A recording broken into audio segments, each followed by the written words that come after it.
Bonjour à toutes et à tous, ici Chico pour cette 5e semaine de la PTS saison 3. Aujourd'hui nous affrontons Torterra et ses Loupiomer. Donc Sadrap se compose de Keldeo, qui est un Pokémon relativement connu en Horace Overuse, dans la mesure où c'était quand même un top tier. Mimikyu, qui dispose du talent Fantomasque, qui fait un peu tout le Poké quoi, parce que franchement son talent est relativement assez bien, tout en ayant accès à un double star assisté uniquement par Nemelios. Itran, Pokémon chiant, rien qu'en EU, parce que franchement il dispose de pas mal de résistance et malgré sa double faiblesse sol. Klefki, qui dispose d'un double type relativement nice, enfin acier fait, c'est quand ça dispose que de faiblesses, surtout quand un Poké qui a la possibilité de pouvoir avoir, enfin, il dispose que de faiblesses, feu et sol, ce qui est plutôt pas dégueu, surtout pour un disposant de farceurs avec des attaques comme Cage éclair, comme les picots qui peuvent un peu emmerder ma team, ça. Donc ensuite, Libégon, Pokémon disposant de Danse Draco en 7G, et qui a la possibilité d'être relativement chiant, qui peut être joué en Scarf, en Bandeur, en un peu tout. Il peut être joué physique comme spécial. Alors, Bruxich, donc, Anticris, qui dispose de Machouille, tout en disposant de la capacité corps coloré, je crois que c'est ça le nom, qui permet d'immuniser, limiter aux attaques de priorité. Donc en gros, il a une capacité offensive, il a un talent offensif, un talent défensif qui aide beaucoup. Et puis franchement, il a accès à des attaques comme Psychocro, la nouvelle attaque de la 7G de type Psy qui profite de Prognat, ainsi que Machou, il a pas mal de, il est capable de faire relativement mal, et il a une vitesse correcte quand même. Junko, le petit favori de Cédric, 45-60. Donc Léopardus, qui est plutôt pas mal, qu'il a accès à petit web prioritaire et qui a la possibilité d'avoir accès à un petit pouce sympa. Il a accès à encore prioritaire, enfin, c'est un peu comme Farfaduvet, sauf qu'il est moins cher. Et plus rapide, enfin... Et puis le petit ténèbre, on s'aide beaucoup, vu qu'il a sabotage, vous savez. Et l'EDL, qui est une grosse menace, en fait j'ai un peu sous-estimé ce Poké, parce que franchement, il est en... Enfin, c'est quand même un Poké avec cran, mais qui a le mérite d'être plus rapide qu'à la casa. C'est plutôt un Poké que j'aurais dû faire plus attention, mais bon. Et Raichu qui dispose de pleuve, qui dispose de pas mal de menaces, enfin il dispose de pas mal d'attaques. C'est un peu la sous-évolution, c'est un peu l'évolution de Pikachu, donc forcément il a pas mal de move pool, dû au grand nombre d'events qu'il y a eu.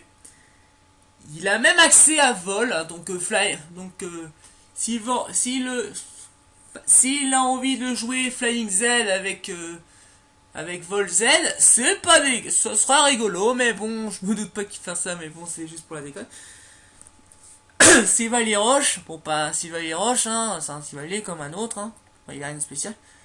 Donc tout d'abord, Archiduc avec Leaf-Blade, Spade Shackle, Defog Hero. Bon, c'est le classique Archiduc, investi de sorte à dépasser d'ailleurs Trousselin non investi. Je l'ai investi en défense spéciale de sorte à tenir 2 puissances cachées glace de Keldeo Specs. Donc franchement c'est plutôt pas mal pour gérer ce Poké. Ensuite, Crapuscule, tout aussi classique. Investissement pour dépasser ce même Poké. Enfin, Trousselin. Défensif physique, vu qu'il peut tenir pas mal de menaces dans le adverse, surtout qu'il a tellement chiant pour Libégon, pour Itran, un peu Keldeo, parce que franchement, Scald il est pas affecté. Enfin, s'il a pas puissance cachée plante, il en a Keldeo. S'il a pas l'attaque plante, il en a Raichu. Donc il a séisme qui touche Itran, qui touche plein de menaces en soi. Il touche aussi Raichu. Point glace, c'est majoritairement pour les Végons, c'est aussi un peu pour Swellow. Poison Jab, c'est surtout pour Miniki et PDR pour les pauses. Donc Kyurem Black joue à peu près de la même façon, avec le même objet que contre Corallia. C'est-à-dire avec la baie la rosée libérée qui permet de diminuer, la baie qui permet de diminuer les attaques sur efficaces de Tiflé. Qui est plutôt sympa pour Mimiki, parce que franchement, il faut bien un truc pour le Tché, ce Poké. Avec tête de fer, Mimiki, surtout qu'il a Terra Voltage, donc ça permet de pas toucher. Alors Terra Voltage qui permet de toucher relativement bien pas mal de Poké, comme par exemple... Enfin, ça permet de toucher déjà, enfin, ça touche Keldeo, ça touche, par exemple, ça permet de toucher aussi Eledel, ça permet aussi, enfin, ça quand même, Taylor Force, ça permet de toucher Raichu, ça permet de toucher, enfin, ça permet de toucher, enfin, ça permet de toucher Itran, quoi, enfin, c'est le même délire que séisme de Crapulture, là, voilà. Et Laser Class, éventuellement, pour les Végons, et pour Junko. Et puis d'ailleurs son bulk permet d'encaisser relativement bien les coups de base. Hein. Par exemple, un coup, enfin, je pense qu'il peut quand même encaisser un coup de Eledel, ou au moins il encaisse un bien d'anticrise. Donc ensuite Fulguris forme totémique, avec Tonnerre qui perd, enfin, c'est son stab et puis ça touche pas mal de... Enfin, ça touche Keldeo, ça touche Eledel, c'est plutôt pas mal. Cradova qui va toucher Mimikyu, PC Glace éventuellement pour les Végons. D'ailleurs, l'investissement est fait pour dépasser les Végons, Scarf ou A+1 avec Dantraco. Et demi-tour pour garder le momentum parce qu'il dispose de plusieurs immunités électriques. Donc, vaut mieux avoir demi-tour pour garder le momentum. Alakazam, avec, donc bien sûr, on va rester sur le classique Ceinture Force. Avec Psycho qui va toucher pas mal de menaces, Keldeo, ça, et puis c'est son stab. Balombre qui peut toucher éventuellement Mimikyu, bon un peu, enfin, surtout Mimikyu quoi. Exploforce qui permet de toucher Itran de manière à mieux efficace. Et PC Glace surtout pour les Végons, Almion Junko, même si Psycho fait plus de dégâts. Mais c'est surtout pour les Végons en soi. Et le dernier Poké, non le moindre, Togedemaru que je joue avec un set bien spécifique pour l'Uritran et emmerder un petit peu. D'ailleurs ça emmerde assez bien ses rois. Enfin, Keldeo, il peut tenir un coup avec fermeté et il peut faire faute frimousse, voire le one shot, enfin lui mettre la pression, enfin ne serait-ce qu'avec son move Z combat. Hein. Mimikyu, je peux parfaitement le paralyser avec faute frimousse. Itran, je peux l'emmerder. Hein. Je peux le one shot avec contre Z. Klefki qui est un peu... Enfin, façon Klefki peut pas lui faire grand chose à part poser ses picots sur sa gueule. Mais bon, dans le pire des cas, je peux toujours lui faire des... Enfin, je peux toujours lui mettre la pression. Un Klefki défend 6P, je lui mets quand même pas mal de... Enfin, je peux le 2HKO comme ça, et puis au pire, j'ai toujours la possibilité de le faire. Les Végons, je peux tenir un coup et lui mettre la grosse attaque... Enfin, je peux lui mettre contre Z, et puis franchement, ça a toujours le mérite de l'entamer, ça fait pas ni un placement. Alors... Denticris, franchement, bah, c'est un type électrique, donc ça passe. Donc il est relativement chiant. Enfin, c'est un type électrique, forcément, je peux toujours le paralyser, étant donné que, un type haut contre un type électrique, c'est pas forcément facile pour l'anticrise de jet. Enfin, il peut tenir un coup, surtout que j'ai investi en... Enfin, j'ai investi en défense, le reste, déjà, parce que ça va me tenir des pokés comme Eledel. Mais c'est surtout majoritairement parce que franchement, tu peux tenir... Bah, déjà, ça tient mieux d'anticrise, la possibilité de lui mettre un frotte frimousse, de sorte à le rendre inutile. Franchement, Togedemaru, c'est vrai qu'on peut quasiment le sous-estimer de manière... Enfin, on peut facilement sous-estimer, mais il est pas nul.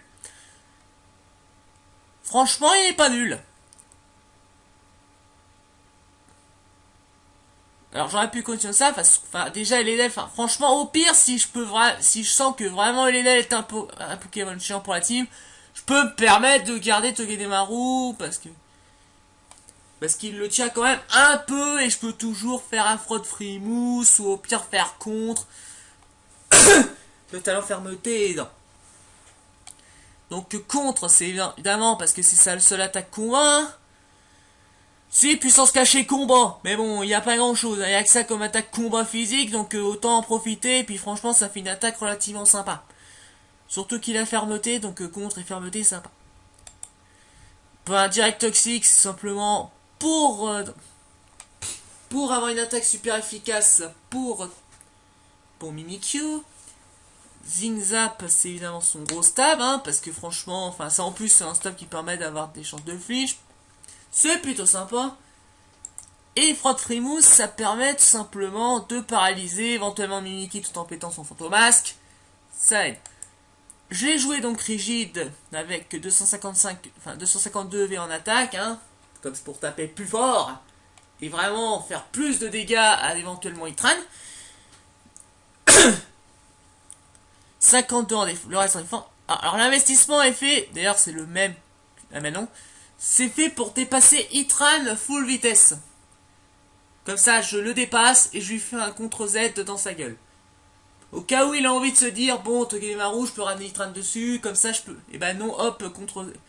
Parce que Zigzag plus contre Z le tue. Et c'est plutôt pas mal parce qu'après j'ai plus trop de risques à prendre avec Crapustul. Parce que c'est pour ça que j'ai pas mis la B, enfin la Rindoberry, sachant qu'il pourrait se permettre de jouer Itran avec la gemme Z plante. Pour gérer Crapustul. Parce que je tiens pas, faut pas déconner. Donc c'est mieux d'avoir un Poké pour le lieu. Et donc c'est la fin de ce team building, enfin, on va dire pour cette semaine. Donc on passe au combat.